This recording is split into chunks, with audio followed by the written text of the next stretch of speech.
আগারগাঁও নির্বাচন কমিশনের কথা বলছেন বিএনপির সিনিয়র যুগ্ম মহাসচিব ও প্রধানমন্ত্রীর রাজনৈতিক উপদেষ্টা অ্যাডভোকেট রুহুল কবির রিজভী সরাসরি যুক্ত হচ্ছে সেখানে। সেই জায়গাটি আরও পরিষ্কার করা, যে জায়গাটি আরও সমুন্নত রাখা।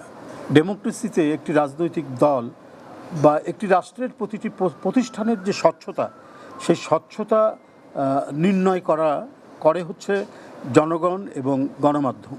আমরা আপনাদের গণমাধ্যমের মাধ্যমে সেই স্বচ্ছতাটা তুলে ধরার জন্য যে আমরা যে নির্বাচনী যে আইন আছে সেই আইন অনুযায়ী প্রতি বছর 31শে জুলাইয়ের আগে বাৎসরিক যে আয় ব্যয়ের যে হিসাব সেটি জমা দেওয়া, সেটি আমরা সম্পন্ন করে আমরা সেটা জমা দিয়েছি। এটা জনগণের কাছে জবাবদিহিতা এবং আমাদের যে দলীয় আয় ব্যয়ের ক্ষেত্রে যে স্বচ্ছতা, সব কিছু মিলিয়েই এই কাজটি করা হয়েছে। আমরা মনে করি একটি গণতান্ত্রিক দেশে গণতন্ত্রকে শক্তিশালী করার জন্য যে সকল প্রক্রিয়াগুলো অবলম্বন করা দরকার, সেই প্রক্রিয়ার অংশ বলে আমরা মনে করি একটি বৃহত্তম রাজনৈতিক দল যারা একটি অবাধ সুষ্ঠু নির্বাচনের মাধ্যমে রাষ্ট্র ক্ষমতায় আসীন হয়েছেন, তারা কিভাবে দল পরিচালনা করেন, তারা পরিচালনা করতে তাদের আয়ের উৎস এবং ব্যয় কী করেছেন সেটা জনগণ জানানো উচিত। সেটি আপনাদের মাধ্যমে আমরা জনগণকে অবহিত করলাম আজকে এখানে।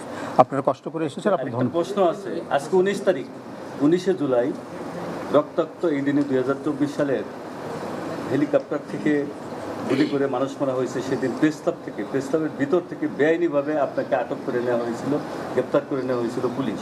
সেই দিনের উপলক্ষে আপনার আজকে সেটা তো জুলাইয়ের যে বিপ্লব। স্থানীয় সরকার নির্বাচনে আওয়ামী লীগের নেতাদের অংশগ্রহণ আটকাতে ইসিকে অলরেডি কিন্তু জামাতের একটা প্রস্তাব আসছে।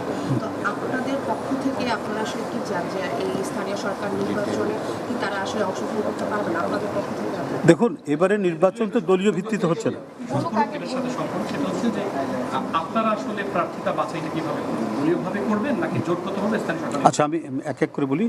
এবারে নির্বাচন দলীয় ভিত্তিতে হচ্ছে না।